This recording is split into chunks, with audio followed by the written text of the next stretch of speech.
Bienvenidos todos. También nos gusta hacer este canto. Cumpleaños feliz a alguien que haya cumplido años en esta semana. ¿Qué pasó? Oh, nuestra hermana Leti, muchas felicidades.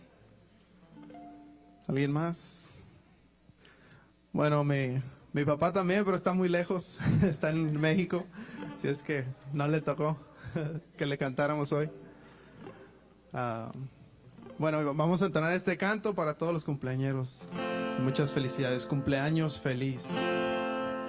Cumpleaños feliz, cumpleaños feliz, seas nacido dos veces, doblemente feliz, pues por ti Él murió, pues por ti Él murió, para darte la vida, su sangre vertió. Muchas felicidades a los cumpleañeros. Les voy a pedir si se pueden poner de pie, por favor, para este primer canto. Es la última semana que vamos a estar cantando cantos de Navidad, pero siempre es de alegría cantar, ¿verdad?, todo este mes, recordando a nuestro Señor, su nacimiento, y cómo vino a nacer y a morir por nosotros, ¿verdad? Y vamos a entonar este primer canto, Ángeles del Alto Cielo.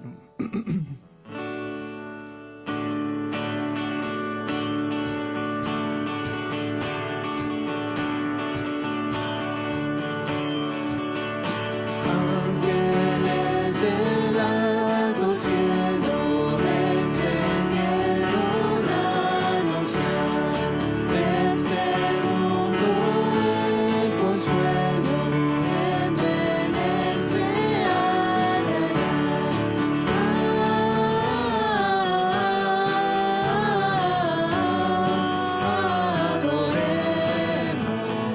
al Rey que ha nacido,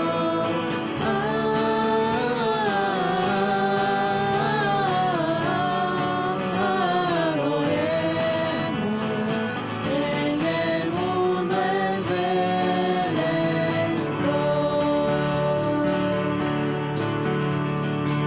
en el campo los pastores oyen nuevas del Salón y calmados sus temores van a ver con adoremos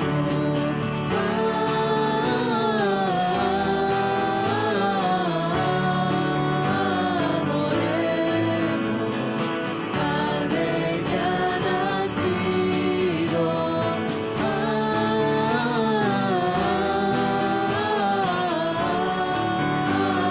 adoremos, en el mundo es redentor.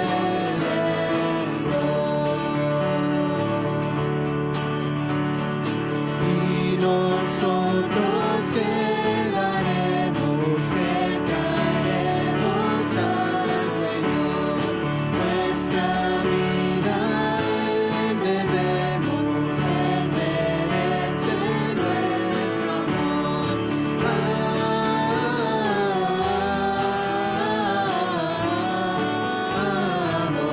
Adoremos al Rey que ha nacido,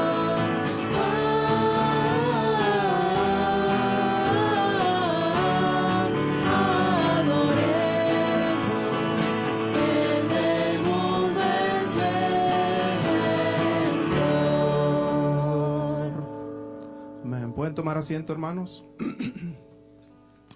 Antes de seguir con este siguiente canto, le voy a pedir a los hermanos de la ofrenda si pueden pasarla mientras entonamos este canto, la primera Navidad.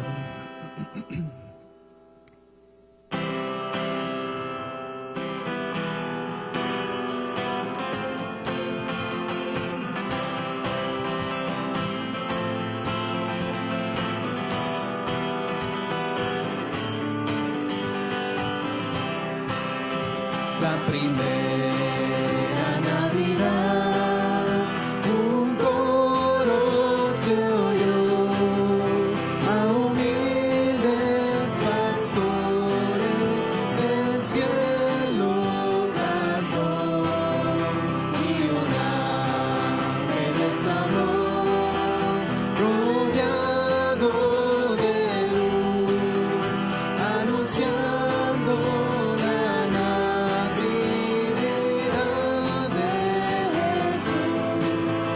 Noé, Noé, Noé, Noé, hoy ha nacido el Rey de Israel.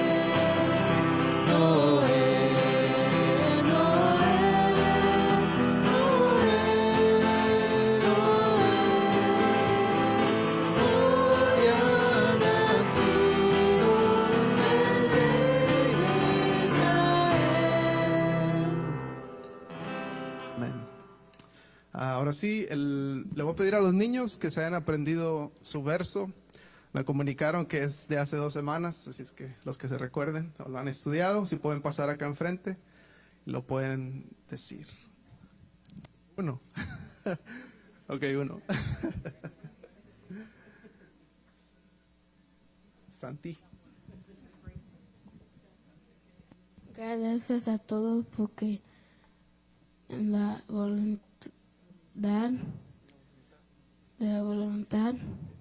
de Dios para con nosotros en Cristo Jesús. Primero Tesalonicenses 5:18.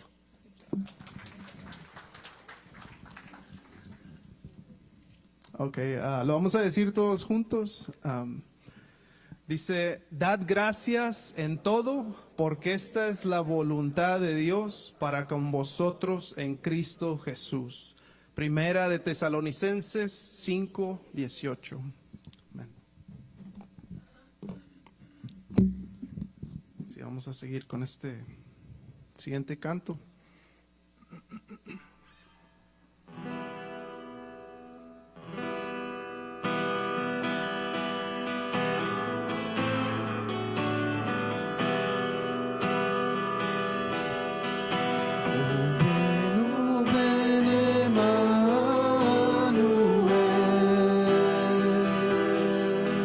Rescata ya Israel,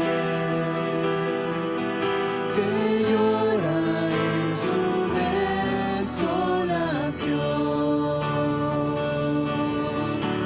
espera su liberación.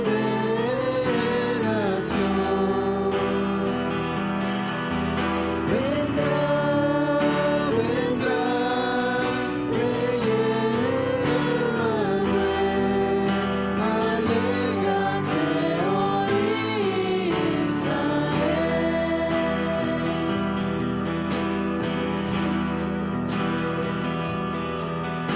Anhelo de los pueblos ver, en ti podremos paz tener, de crueles guerras líbranos, y reine soberano Dios. Vendrá,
y vamos a entonar este último canto. Cristo al mundo descendió.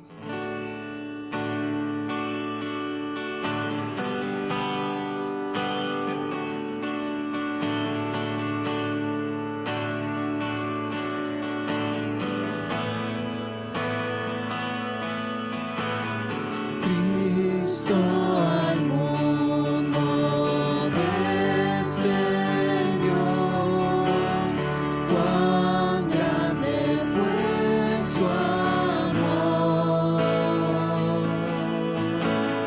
Vino a salvar al pecador, jamás lo olvidaré.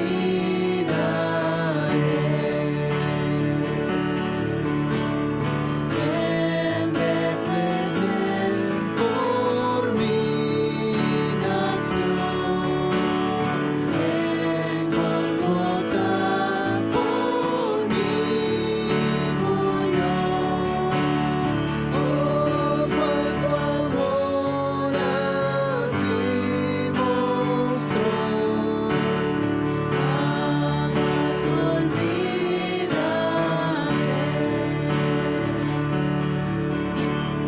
Para poderme perdonar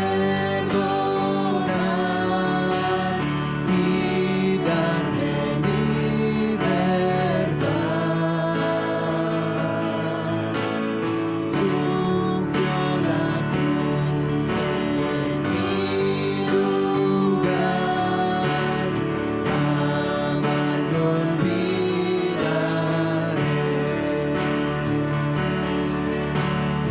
En Betlehem por mí nació, en Golgota por mí murió. Oh, cuánto amor así mostró, jamás lo olvidaré.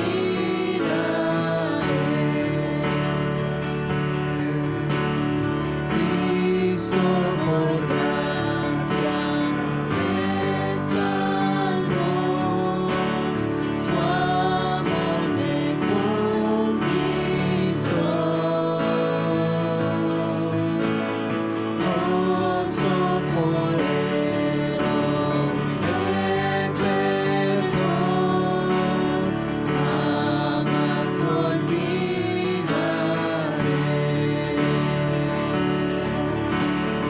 En Betlehem por mí nació, en Golgota por mí murió. Oh, cuánto amor así mostró, jamás lo olvidaré.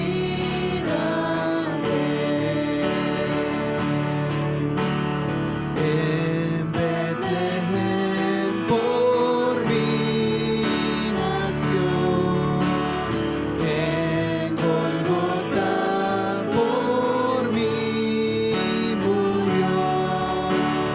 Oh, cuánto amor así mostró, jamás lo olvidaré.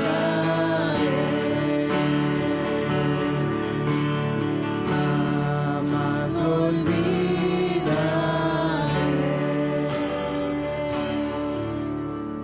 Amén. Le voy a pedir a los niños si pueden pasar a sus clases. Y gracias por su ánimo al cantar, hermanos. Continúa con esta siguiente reunión nuestro hermano Carlos Tromp.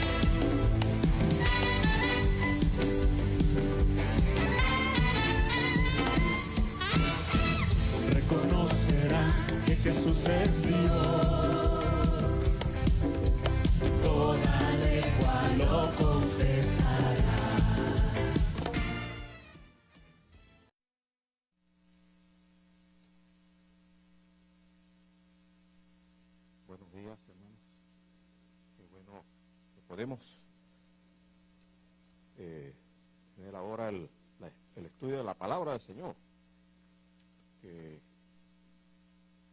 en esta semana, la semana de la Navidad, habíamos estado viendo pues lo de las fiestas de Jehová, pero no podemos dejar a un lado, ¿no?, esta semana de Navidad, de modo que cambié el tema por hoy, pensando pues en la Navidad, pensando en lo que es la verdadera Navidad, porque cuántas cosas vemos nosotros en el mundo hoy día, ¿no?, que la Navidad sabemos muy bien que se ha convertido en algo que llaman precisamente para los comerciantes la mejor temporada, el mejor tiempo del año, ¿no?, así se llama. Pero es por la parte comercial. Y muchos en el mundo pues viven perdidos aún cuando celebran la Navidad, porque no celebran la verdadera Navidad. Entonces, precisamente por eso yo pensaba en qué es la verdadera Navidad. Uno consigue pues en la palabra del Señor los relatos, los detalles. Y los días miércoles hemos estado viendo a través de lo que algunos hermanos pues nos han traído la meditación de la palabra los miércoles, tocante pues a la Navidad. Y los detalles, los pormenores, los conseguimos en los evangelios, precisamente, más específicamente los evangelios que llamamos sinópticos, los que concuerdan en todos sus hechos y detallitos unos con otros, y esos son los tres primeros evangelios, que son los evangelios de Mateo, Marcos y Lucas. Ellos tres concuerdan, ¿no?, en todo, a pesar de que cada uno de los evangelios, como siempre hemos aprendido, ven de cada uno de los ángulos, 4 ángulos diferentes, la gloria del Señor, porque es imposible ver la gloria del Señor de un solo ángulo.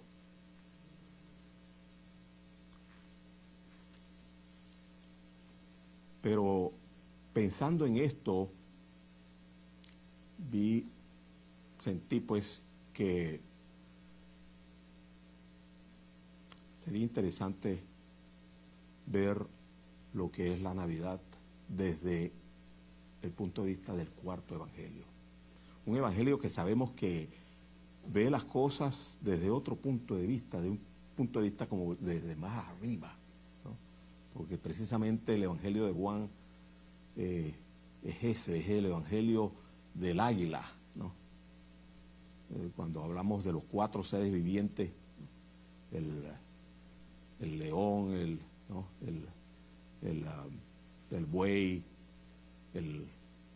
la cara de hombre, que había en el tercero, pero había otro que es el que tenía águila, ¿no?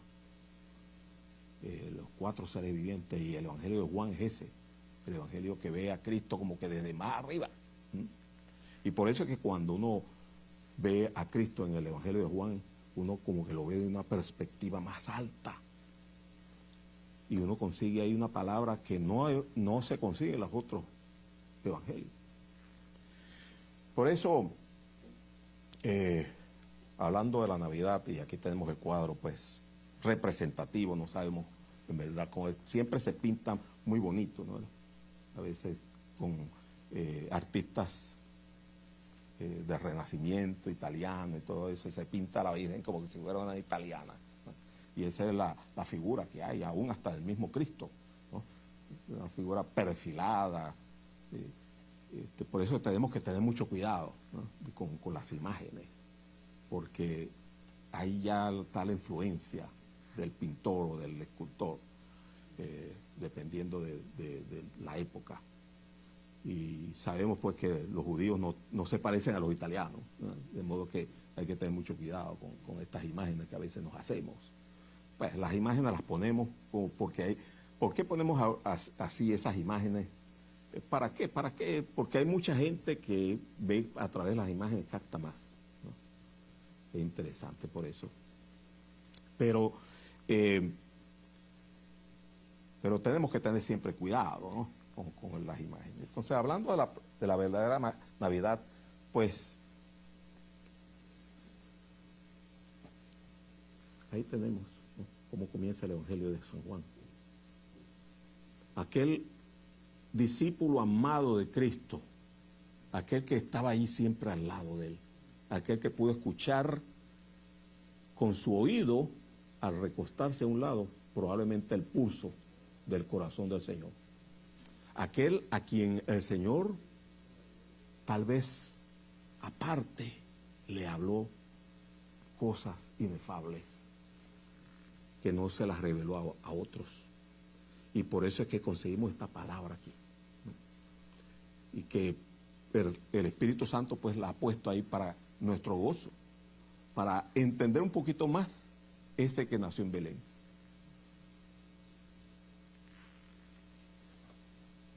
El Evangelio de Juan por eso no pone los pormenores del nacimiento y que no, lo ve desde más arriba, lo ve desde donde vino, ¿no? Y por eso es que conseguimos esto allí, ¿no? Y leyendo ahí podemos comenzar leyendo ahí en el Evangelio de Juan, capítulo 1, versículo 1, y siempre uno lo lee muy rápido, y de hecho muchas veces a uno como nuevo creyente le dicen, léete el Evangelio de Juan, uno de los evangelios más cortos y más precisos y más concisos, pero a veces uno lo lee y no se da cuenta de la profundidad que hay allí en estas palabras. Dice allí entonces el Evangelio de Juan 1:1, en el principio era el Verbo, y el Verbo era con Dios, y el Verbo era Dios. Era en el principio con Dios. Todas las cosas por Él fueron hechas, y sin Él nada de lo que ha sido hecho fue hecho. En Él estaba la vida, y la vida era la luz de los hombres. La luz en las tinieblas resplandece, y las tinieblas no prevalecieron contra ella. Hubo un hombre enviado de Dios, el cual se llamaba Juan, el Bautista, ¿no? Este vino por testimonio para que diese testimonio de la luz, a fin de que todos creyesen por él. No era él la luz, sino para que diese testimonio de la luz. Aquella luz verdadera que alumbra a todo hombre venía a este mundo. En el mundo estaba, y el mundo por él fue hecho. Pero el mundo no le conoció. A lo suyo vino, y los suyos no le recibieron. Mas a todos los que le recibieron, a los que creen en su nombre, les dio potestad de ser hechos hijos de Dios, los cuales no son engendrados de sangre, ni de voluntad de carne, ni de voluntad de varón, sino de Dios. Y aquel Verbo fue hecho carne y habitó entre nosotros, y vimos su gloria, gloria como del unigénito del Padre, lleno de gracia y de verdad. Juan dio testimonio, Juan es de nuevo, Juan el Bautista, dio testimonio de él y clamó diciendo, este es de quien yo decía, el que viene después de mí es antes de mí, porque era primero que yo. Porque de su plenitud tomamos todos, y gracia sobre gracia, pues la ley por medio de Moisés fue dada, pero la gracia y la verdad vinieron por medio de Jesucristo. A Dios nadie le vio jamás, el unigénito Hijo que está en el seno del Padre, Él le ha dado a conocer. Esa última porción no es de Juan el Bautista, esa última porción es de Juan el Evangelista, ¿no? Pero vamos a explicar eso un poquito más, ¿no? Entonces, en el principio del verbo, esta palabra ya va más allá del entendimiento, ¿no? Porque la palabra verbo, acá bien traducida, y por eso es que mientras más rico es el idioma, mejor traducción se puede hacer. Y el español es un idioma muy rico, más rico que el mismo inglés. Déjeme decir, el inglés es un idioma técnico, pero el español es un idioma romántico, un idioma que tiene más riquezas. Y por eso es que se utiliza la palabra verbo, así como en el latín también. El latín también es un idioma mucho más complejo, ¿no? Y la palabra en el latín también, la traducción de la Biblia al latín, en la Vulgata, también aparece la misma palabra, o la palabra en latín, verbum, ¿no? En principio es verbum, ¿no? Así comienza el Evangelio de Juan en la Vulgata, en la Biblia en latín. Esa palabra verbo, que se traduce en el inglés, por ejemplo, se traduce word, ¿no? La palabra.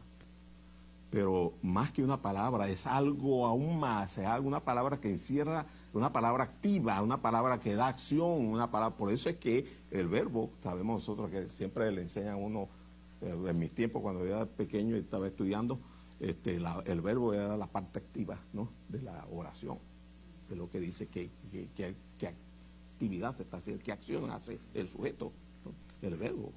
Entonces, por eso es interesante, ¿no?, utilizar la palabra verbo aquí en lugar de una simple palabra. La palabra en griego pues es logos, y logos es más que una simple palabra. Y de hecho hoy día hay muchas palabras que tienen el logos en nuestras palabras, ¿no?, palabras que terminan en logía, por ejemplo, y no es simplemente una palabra que está ahí. No, cuando se dice biología es porque es una ciencia que estudia, ¿no? Es un estudio de la vida, el bio de vida y logía, el estudio de, ¿no? De modo que es algo que tiene sustancia, no es una simple palabra. Geología, la ciencia que tiene que ver pues con la tierra, tierra y logía de nuevo. De modo que logía y logística, ¿no?, es una palabra que hoy día se utiliza mucho, y logística precisamente tiene que ver cómo se hacen las cosas, ¿no?, tiene que ver con la actividad, todo, ¿no?, en procesos complejos siempre hay que hacer se tiene que tener una logística para que la cuestión funcione, y de esa palabra logística viene de logos también. De modo que, de nuevo, la palabra logos acá, esa palabra usada por el evangelista Juan, es profunda, ¿no? En el principio era el verbo. Y la forma en que utiliza también el tiempo verbal, ¿no?, Juan, porque dice en el principio era el verbo, y eso es importante porque tiene que ver con, quiere decir, cuando dice que en el principio era el verbo, significa que ya antes del principio existía. Por eso es que el verbo está en pasado, era, ¿no? No se dice en el principio era, o es, perdón. No, era ya, ¿no? Era o estaba pues ya el verbo. En el principio estaba Dios, en el principio era Dios ya también. En el principio era el verbo, por eso dice así. No creado entonces, ¿no? No creado. Antes de que hubiera tiempo ya era el verbo. Y el verbo era con Dios, para que nadie diga que el verbo, que no hay Dios sino el verbo, porque muchos hoy día pues también dicen así.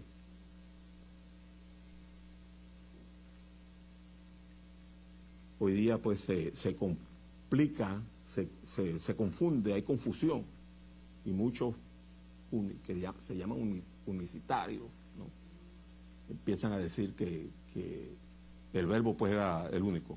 No hay más nada. No, el verbo era con Dios, es decir, que Dios también, no dejes al verbo solo, ¿no? El verbo no estaba solo. No era único el verbo nomás. Entonces muchos unicitarios que se la pasan, el otro extremo de los testigos de Jehová, ¿no? ¿Verdad? Los testigos de Jehová más bien dicen que no, que nomás era Dios. Y el verbo pues era un Dios. No, va más allá. La palabra es profunda, pero la tenemos aquí para nuestra edificación y entendimiento. El verbo era con Dios, estaba con Dios pues. Y el verbo era Dios, aquí está también, ¿no? No es que fue creado por Dios, ni fue un instrumento de Dios simplemente, sino que el verbo era Dios también. Y de nuevamente aquí era en el principio con Dios. O sea, desde el principio pues estaba ya con Dios, el verbo. Y entonces el verbo es el sujeto de estas primeras sentencias que tenemos acá, ¿no? Porque después dice, todas las cosas por Él fueron hechas. Todas las cosas por Él. Él es el sujeto, el pronombre, pero Él significa ¿quién? Dios. Bueno, el verbo es Dios, ¿no? Pero es el verbo, ¿no? Todas las cosas por el verbo, ¿no?, fueron hechas. Y eso es importante también entenderlo. Todas las cosas fueron hechas por Él. Cuando dice por, es el que las hizo. Todas las cosas fueron hechas por Él. De modo que toda la materia, ¿no? Toda la materia que hoy vemos y la energía que hoy vemos fue hecha por Dios, fue hecha por el Verbo. ¿Y por qué dice todas estas cosas? Para empezar, para prepararnos a nosotros, ¿no? ¿Por qué la palabra dice esto? Para prepararnos a nosotros con los atributos de Él, para prepararnos a nosotros y describir quién es Él. Porque es muy sencillo ver a un niño nacer en el establo y ser puesto en un pesebre y tener el pesebre, ¿no? Pero ¿quién es ese niño? De eso se trata, ¿no? La Navidad, la verdadera Navidad. Todas las cosas fueron hechas por Él. Y sin Él nada de lo que ha sido hecho fue hecho. Yo pensaba, porque algunos podrían discutir, bueno, pero yo le digo a mi esposa, yo quiero comerle unos huevos fritos. Y si yo le digo a mi esposa, hazme unos huevos fritos, pues ella va a agarrar de la nevera un par de huevos fritos, un par de huevos fritos, no, un par de huevos. ¿Entiendes? No va a estar frito, ¿no? Entonces, ella tiene que quebrarlo, poner una sartén con aceite, ¿no? Y después están los huevos fritos. Cuando ella me los pone en el plato, ahora son unos huevos fritos. Y cualquiera podría decir, bueno, pues eso lo hizo tu esposa, ¿no? Porque en verdad los huevos no estaban así antes, ¿no? Y es cierto. O sea, traigo el ejemplo porque el hombre, con su sabiduría, puede transformar las cosas, ¿no? Puede transformar la materia, ¿no? Esos huevos, si uno los abre, hay una parte amarilla y una parte cristalina. Pero cuando están fritos, la parte cristalina ya no es cristalina, ya es blanca, ¿no? De modo que hubo una transformación ahí. Pero el hombre puede transformar las cosas así, ¿no? Con calor, con frío, en fin. Y hay reacciones químicas que se dan también ahí, ¿no? Todo eso, todas esas cosas se dan. Uno ve un carro y cualquiera puede decir, no, eso no me lo hizo Cristo, ese carro lo hicieron ingenieros y tal, ¿no? Eso sí es cierto, ¿no? Pero número uno, la sabiduría, ¿quién la da? Dios mismo, ¿no? Y la energía y todas esas cosas que se emplean para poder realizar la transformación necesaria para llegar a tener uno un vehículo, un carro, ¿no? Toda la ingeniería, en fin, y tener todo ese, y tener un vehículo, la materia, todo eso. ¿De quién es? Los átomos, en otras palabras. Eso es lo que yo quiero, a eso quiero llegar. Los átomos, y yo sé que cuando uno habla ya de átomos, ya la mente de muchos se va. Pero a eso me refiero, hermanos. La materia que el hombre puede utilizar, todo fue hecho por ese verbo. Eso es lo que yo quiero decir. El hombre no puede crear, ¿no? El hombre transforma, pero no puede crear. Todas las cosas fueron hechas. Y sin Él, nada de lo que ha sido hecho fue. Cuando uno ve, a mí siempre me llama la atención, por ejemplo, uno de los elementos químicos se llama bromo, ¿no? Es más pesado que el cloro. Y por eso que el líquido de cloro es gas, pero ya el bromo es líquido en estado natural. Uno ve un líquido rojo, ¿no? El bromo, un elemento rojo. Y wow, yo me pongo a pensar, pero ese elemento, todos los átomos de ese elemento, ¿los hizo quién? Los hizo Cristo. Interesante, ¿no? Pensar en todas estas cosas.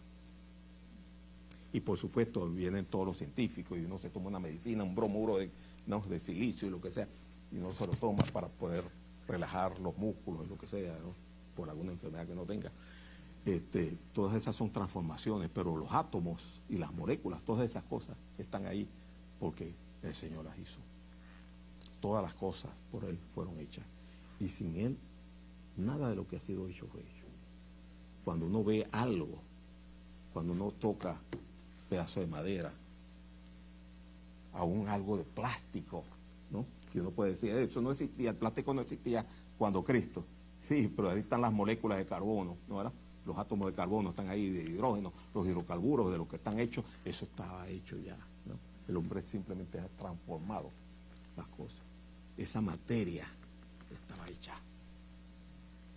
Y todo fue hecho por el Verbo. Nada de lo que ha sido hecho fue hecho sin él. Así de sencillo. Pero no solamente vamos a quedarnos con la parte material, porque si no, el universo fuera algo muerto. Pero es que dice ahora que en el Verbo, porque dice en él, y ese él de nuevo es el Verbo, sigue siendo el mismo, él es un pronombre ahí, pero es el Verbo. Y en el Verbo estaba la vida. Y esto aquí es algo ya que pasa mucho más allá del entendimiento, porque uno puede poner todas las moléculas y hasta todas las partes orgánicas, poner todos los aminoácidos y tener ahí un cuerpo humano, por ejemplo. Pero si no hay vida, lo que tenemos es un muerto, ¿no? Si no, uno puede, ahí está un ser humano, pero si no tiene vida, es un difunto, ¿no? Porque la vida está en ese Verbo también. O sea, no solamente todas las cosas fueron hechas por él, para él, y sin él nada de lo que ha sido fue hecho, sino que además de eso, además de la parte material, también otra cosa importantísima, la vida. En él estaba la vida. Y entonces, y Juan dice, y la vida es la luz de los hombres. Interesante, porque aunque un difunto no pueda ya hablar con nosotros, seguramente él cuando muere se apaga esa luz, ¿verdad? Ya hay tiniebla. Porque ¿qué es la vida? La podemos sentir, ¿no? La vida. ¿Qué es la vida? Vemos, nos sentimos, hay una luz en nosotros que nos hace sentir que estamos vivos. Y eso era lo que estaba también en Cristo.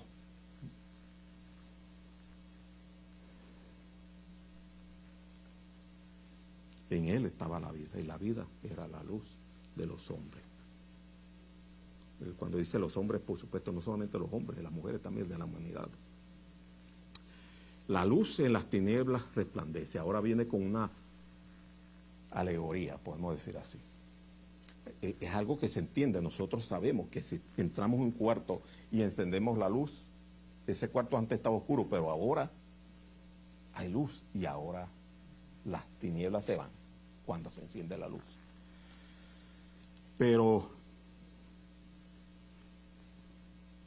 después dice, y las tinieblas no prevalecieron contra ella. Pero esto digo yo que es una alegoría, porque así como entendemos nosotros que cuando entramos pues así en algo oscuro y encendemos una luz, las tinieblas huyen. Así también dice ahí que las tinieblas no prevalecieron contra ella, pero ahí hay un contenido aún más allá de una simple oscuridad y una simple luz. Allí estamos hablando de que las tinieblas, hablando pues ya de las fuerzas del mal, no prevalecieron contra aquel que es la luz. De eso se trata aquí, ¿no? La luz venció, ¿no? Las tinieblas no prevalecieron contra ella, porque ese Verbo en el cual estaba la vida era también la luz, ¿no?, de los hombres. Después viene en paréntesis, hablando pues de este Juan, que no es el escritor Juan, sino que es más bien sabemos pues que es el bautista, el que bautizó, el que vino para testimonio. Dice aquí que un hombre enviado de Dios, un hombre que preparó, y sabemos, pues no da tiempo ahorita de hablar también del nacimiento de Juan el Bautista, pero el cual se llamaba Juan. Este vino por testimonio para, que dice testimonio de quién, de la luz, dice testimonio del verbo, dice testimonio de la luz verdadera, ¿no? A fin de que todos creyesen por él, todos creyesen. Él mismo decía, ¿no?, que vendría uno después de mí, y entonces él estaba preparando el camino para que todos creyeran por medio del bautismo de él a aquel que iba a venir, ¿no?, después de él. Y aquí aclara que no era él la luz, sino que vino pues para que diese testimonio de la luz. Llegamos al versículo 8. Aquella luz verdadera, ¿no?, que alumbra a todo hombre, venía a este mundo. ¡Wow! Esta es la Navidad. Aquella luz verdadera, ese por medio del cual, ese que ahora entendemos un poquito más, ese ahora por medio del cual fueron hechas todas las cosas. Ese en el que estaba la vida, ¿no?, venía a este mundo. Yo me imagino, es algo solemne pensar en estas cosas, ¿no? Es muy solemne pensar en esto. Venía a este mundo, y eso es algo que nadie lo podía parar. Nadie lo podía parar. Y uno ve, si uno ve toda la historia pues de la genealogía del Señor, uno ve hechos allí que uno dice, bueno, ¿por qué Dios tomó esto y aquello? Y siempre decimos, aún empezando por el mismo Abraham, ¿verdad?, ese hombre Abraham, que no tenía hijos, y la mujer Esther, y el Señor lo llama ya mayor, y le da la promesa que en su simiente serían benditas todas las naciones de la tierra. Y siempre decimos, ¿por qué Dios se buscó a un hombre casado con una mujer estéril? ¿No? Y uno ve todas las dificultades que había, pero es que aquella luz verdadera venía a este mundo. Por eso es que aquella matriz de Sara tuvo que dar a luz.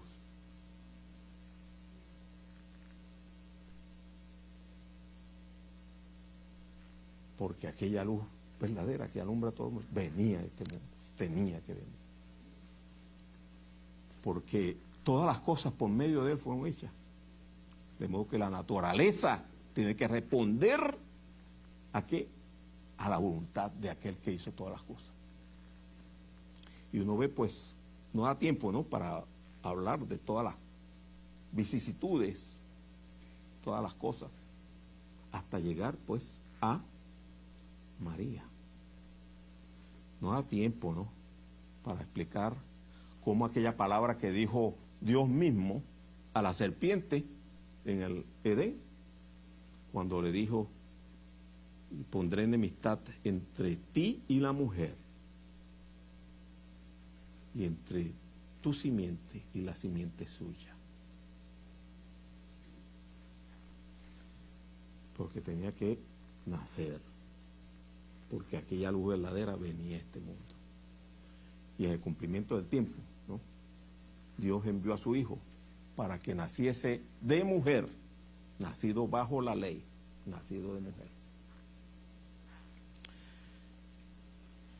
Aquella luz verdadera que alumbra a todo hombre, en el cual estaba la vida, pues, y esa es la luz que alumbra a todo hombre, venía a este mundo.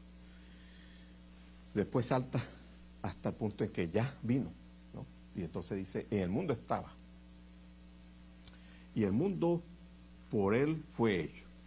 Lógico, él hizo todas las cosas, pero el colmo, ¿no?, más grande que hay es que el mundo no le conoció.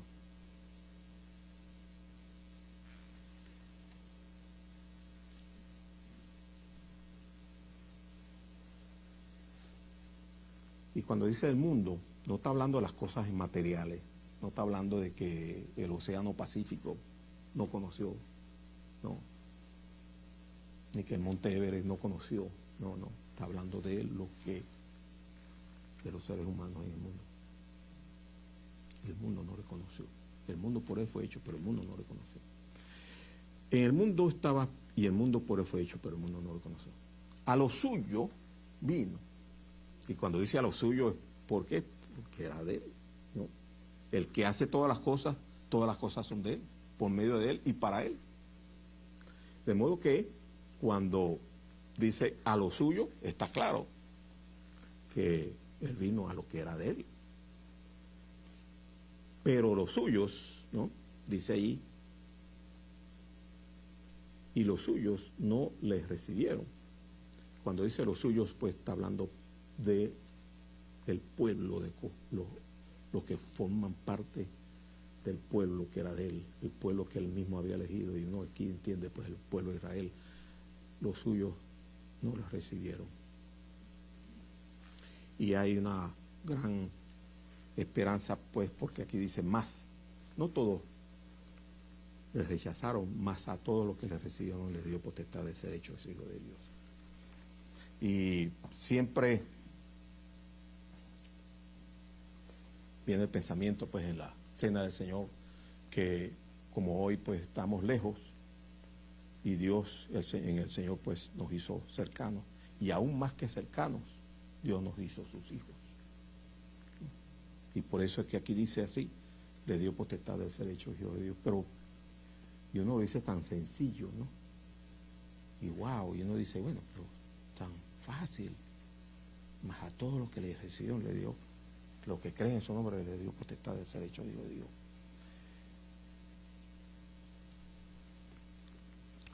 Y sin embargo, ¿qué ve uno hoy día?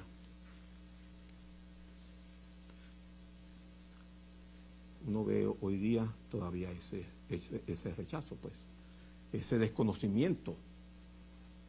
El mundo no quiere saber de Cristo, el mundo no quiere saber de Dios. Y se predica el Evangelio y la gente todavía no quiere confesar el nombre de Cristo, no quiere recibir a Cristo como su Salvador. Y muchos entran aún aquí a este lugar y escuchan el Evangelio y salen. Y después, y uno se pregunta, ¿por qué? ¿Por qué si es tan fácil creer en Jesucristo y recibirle a Él? ¿Por qué si la palabra nos es clara de quién es aquel que quiso venir a este mundo con un gran propósito de salvarnos?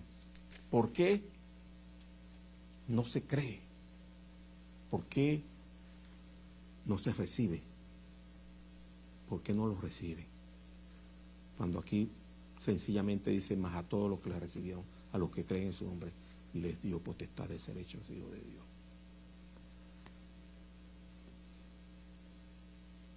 Y dice después algo interesante, los cuales no son engendrados de sangre, ni de voluntad de carne, ni de voluntad de varón, sino de Dios. Porque los hizo iguales a como Él es, ¿no? Porque lo que sabemos nosotros es que aquella luz verdadera que venía a este mundo vino porque tenía que ser un humano como nosotros. Vino porque tenía que nacer de mujer como todo hombre. Pero no vino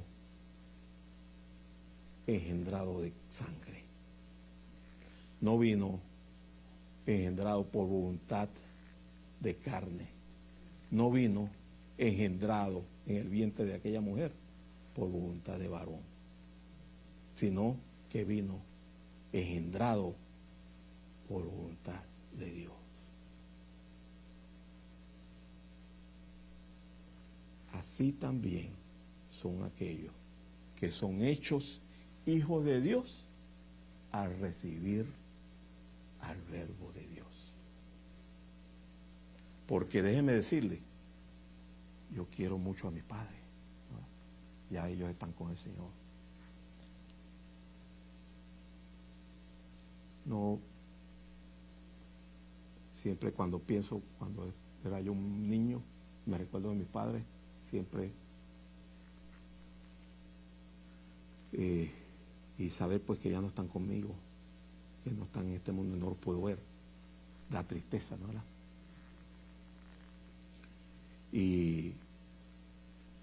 Pero yo tengo que decir que yo pues en la sangre, en la carne, yo soy hijo de aquí, yo soy hijo de un Ramón Trompi y una Petra López de Trompi. Ese soy yo, engendrado en la carne, engendrado en la sangre y por voluntad de varón. Pero gracias al Señor, que por voluntad de Dios soy hijo de Dios.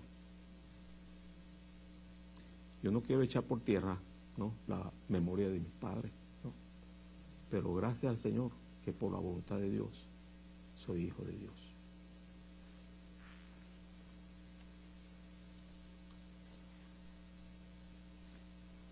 Y cada uno de mis hermanos que han recibido a Cristo, que recibieron esa luz verdadera que venía a este mundo, así también es hecho hijo de Dios o hija de Dios, no por voluntad de carne, ni por voluntad de sangre, ni por voluntad de varón, sino de Dios.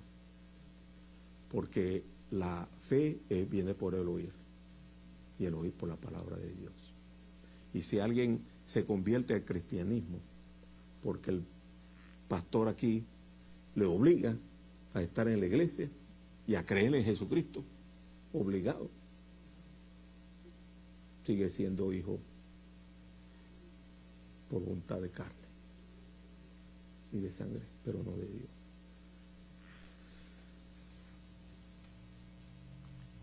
Y aquel verbo, esta es la verdadera Navidad, ¿no? Y aquel verbo,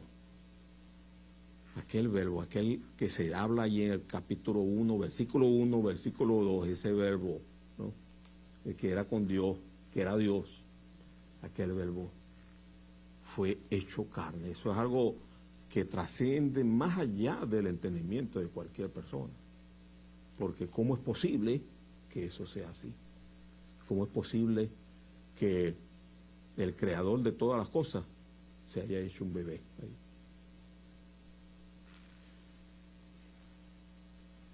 Y habitó entre nosotros. Y aquí ahora el apóstol sí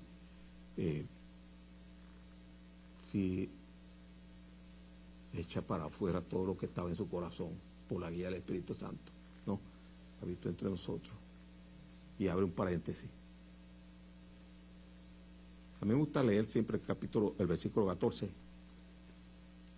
para que entendamos bien, porque muchas veces se relaciona una con la otra. Y quitarle paréntesis por un momentito y después volver a leer con el paréntesis, ¿no? Y aquel verbo fue hecho carne y habitó entre nosotros, lleno de gracia y de verdad. ¿Cómo él habitó entre nosotros? Aquel verbo se hizo carne, ¿no?, y habitó entre nosotros lleno de gracia y de verdad. Ahora sí vamos a poner paréntesis. Y vimos su gloria, ¿no?, gloria como la del unigénito del Padre. Hay una diferencia entre nosotros, que ahora hemos sido hechos hijos de Dios, de la misma naturaleza, en la misma forma en que el Hijo de Dios fue hecho carne, ¿no?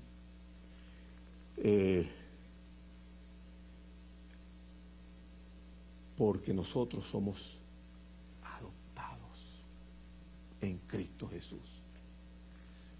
Pero ese que es el verbo de Dios, ese que se hizo carne, ese es el unigénito, ¿no?, del Padre.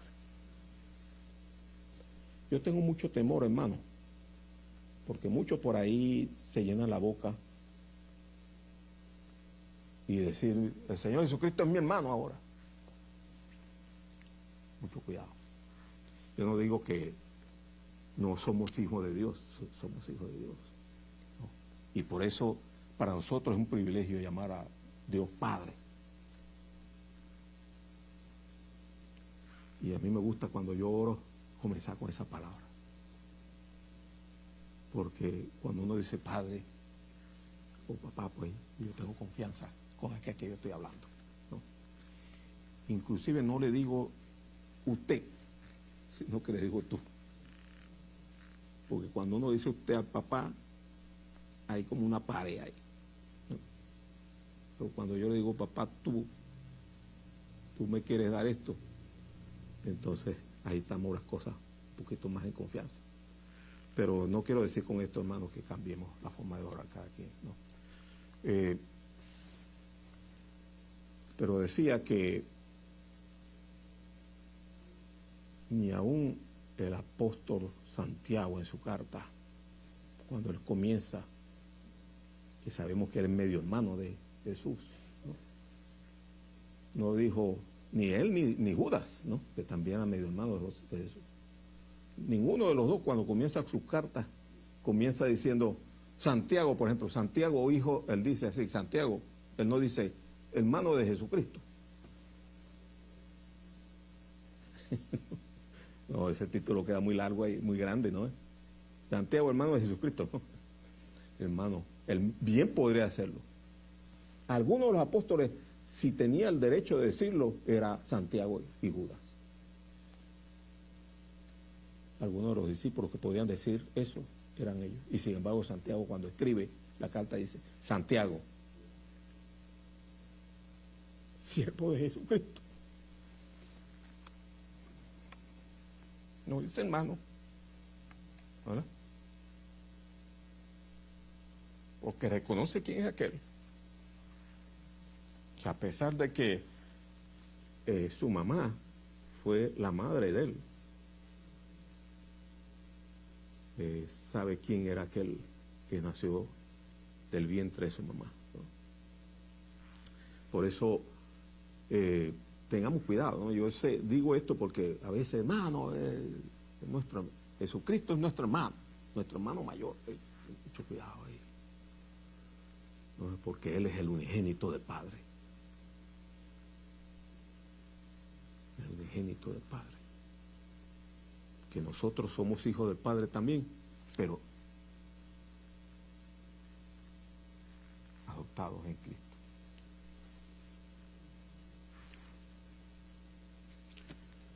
Aquel verbo fue hecho carne y habitó entre nosotros, y vimos su gloria como del unigénito del Padre. ¿Quién estaba lleno de gracia y de verdad? La forma en que Él habitó entre nosotros, Él habitó lleno de gracia y de verdad. Juan dio testimonio de Él, diciendo, este es del que yo decía, viene uno después de mí, que es antes de mí, porque es primero que yo. Porque de su plenitud tomamos todos, y gracia sobre gracia. A Dios nadie le vio jamás, pero el unigénito, aquí una vez más, el unigénito del Padre, el unigénito Hijo, que está en el seno del Padre. Estas son palabras, decía yo, que son palabras de Juan, no son palabras que indicó allá Juan el Bautista, esta última porción, porque cuando Juan el Bautista habló, se refería a él cuando el Señor estaba pues en la tierra, pero cuando Juan dice estas palabras, las dice cuando él escribe el Evangelio, ¿no? Diciendo, a Dios nadie le dio jamás el unigénito Hijo, ese verbo que se hizo carne, que ahora dice que está en el seno del Padre. Él le ha dado a conocer. Interesante que siempre he hablado con algunos hermanos, uno siempre dice, el Señor, ese es donde está el Señor ya, ¿no? Él está en el seno del Padre. Él está a la diestra de Dios. Como termina el Evangelio de San Marcos, y se sentó a la diestra de Dios, ¿no? Y como lo vio aquel Esteban, veo al Hijo del Hombre exaltado, pues, a la diestra de Dios. Pero cuando se relaciona al Hijo con el Padre, no se dice que está el Hijo a la diestra del Padre.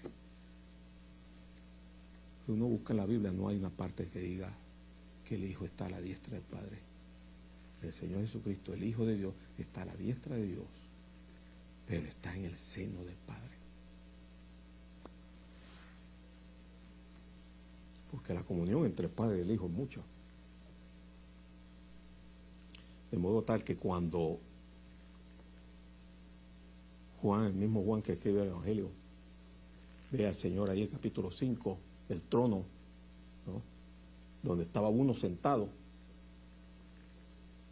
y cuando llora él mucho porque no se consiguió a nadie que era digno de desatar el libro, los sellos del libro que tenía aquel que estaba sentado a la mano derecha. No había nadie digno de desatarlo. Juan lloró mucho, pero vino uno de los ancianos que le dijo: no, el león de Judá ha vencido, ¿no?, y él es digno. Y cuando levantó la vista, vio un cordero como inmolado, pero en pie. ¿Y dónde estaba el cordero? Al lado derecho del trono, ¿no? Estaba en medio del trono. Así que, hermano, para terminar, el tiempo se va rápido y quisiera hablar más, pero ya me ganó el tiempo. Qué bueno es pensar, hermano, en esta Navidad, en todas estas cosas, ¿no?, que conseguimos en la palabra, pensar en aquel que venía a este mundo y que nadie lo pudo parar, porque esa era la voluntad de aquel que hizo todas las cosas. Él venía a este mundo y él venía, y sabemos nosotros, ¿con el propósito de qué? Con el propósito de ir a la cruz, y nadie lo podía parar. El mismo Señor, hablando de aquel Judas Iscariote que lo traicionó, él mismo le dijo a los apóstoles: a la verdad, el Hijo del Hombre va. ¿A dónde iba el Hijo del Hombre? A la cruz. Pase lo que pase, el Hijo del Hombre va. Pero ay de aquel, ¿no?, refiriéndose pues a Judas. A la verdad, el Hijo del Hombre va. Y fue, porque para eso fue que nació. Para eso pasaron todas estas cosas. Para eso pasó este gran milagro de que aquel Verbo, creador de todas las cosas, se hiciera carne para ir a la cruz.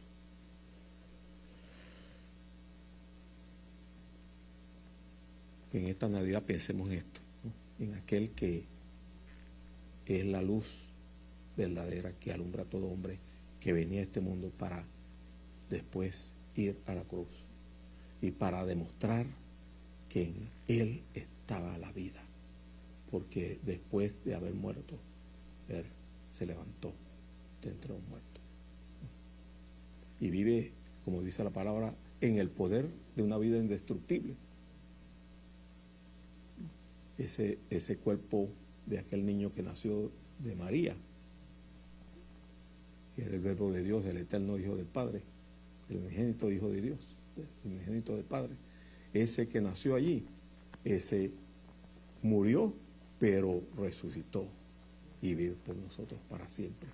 Y pronto ese mismo que fue llevado al cielo y que está en el seno del Padre, pronto vendrá, ¿no?, a buscar a la iglesia, a buscar a todos aquellos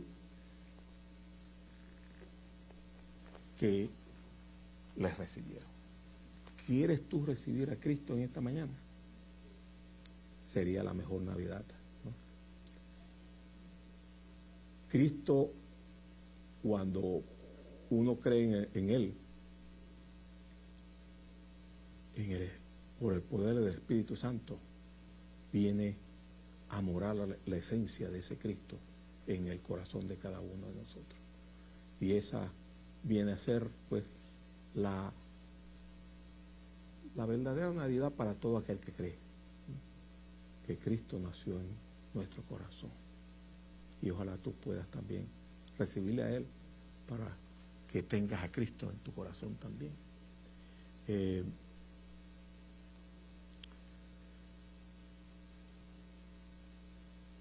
Ya esta semana, como comencé diciendo, pues es la semana de la Navidad. Esta semana es la semana de la Navidad y muchos pues dicen que el Señor no nació en diciembre. Y de eso pues no quiero entrar en ese tema, probablemente así tampoco fue, exacto. Pero la idea es que recordemos, ¿no? Así como nosotros celebramos la Cena del Señor los domingos, el Señor no murió cada uno de los días en que nosotros celebramos la Cena del Señor, pero recordamos, ¿no? Así mismo también podemos recordar que aquella luz verdadera vino a este mundo, ¿no? Y nadie lo pudo parar. Así también pensemos en esta Navidad cuando celebremos nosotros y recordemos esa venida del Señor por cada uno de nosotros. Pensemos en lo que Él es. Pensemos hasta dónde Él se humilló, hasta dónde Él quiso identificarse con cada uno de nosotros. Nació como nacemos cada uno de nosotros. Hay algo importante. Él nació, pero sin pecado, ¿verdad? Y otras veces hemos explicado que la sangre de aquella mujer que sirvió como vehículo, no se mezcló con la sangre de aquel que estaba en el vientre. Porque hoy día sabemos que la placenta, la sangre de la madre pasa los nutrientes y el oxígeno a la sangre del bebé. Pero la sangre del bebé no es la misma sangre de la madre. La madre puede ser ORH con factor RH negativo, por ejemplo, y el bebé puede tener el factor RH positivo. Esa es la prueba de que las sangres no se mezclan, ¿no? Así, ¿no? Todo ese milagro sucedió. Aquel verbo fue hecho carne y nació de mujer para identificarse con nosotros. Identifícate tú ahora con Cristo, ¿no? Él murió por ti. Él vino precisamente para eso, a este mundo, para morir por ti, para que tú seas salvo y ahora seas hijo o hija de Dios. No dejes de recibir a Cristo en esta mañana y de confesar con tu boca que Jesucristo es el Señor. Amén. Vamos a orar. Padre nuestro, gracias te damos por tu palabra sencilla, pero a la vez solemne y profunda. Gracias por lo que tú nos permites entender. Y gracias te damos por aquel verbo que estaba en el principio contigo y que un día vino a este mundo, se hizo carne y habitó en este mundo, y sus discípulos pudieron ver a él y dar testimonio de que él estaba lleno de gracia y de verdad. Gracias porque la gracia y la verdad vinieron por medio de tu Hijo. Ciertamente la ley por medio de Moisés fue dada, la ley que nos condenaba, pero la gracia y la verdad vinieron por medio de Jesucristo. Aunque a Dios nadie le vio jamás, el unigénito del Padre, Él ha dado a conocer el corazón de amor de ese Padre que dio a su Hijo para que nosotros podamos ser salvos por Él. Te damos las gracias pues por esto y recíbela en el nombre del Señor Jesucristo. Amén. En nombre de la iglesia, hermanos y amigos, queremos que pasen pues una feliz Navidad, ¿no?, esta semana, y por esa razón pues por eso no tenemos reunión este miércoles, pero deseamos entonces que pasen una feliz fiesta. Muchas gracias, buenos días.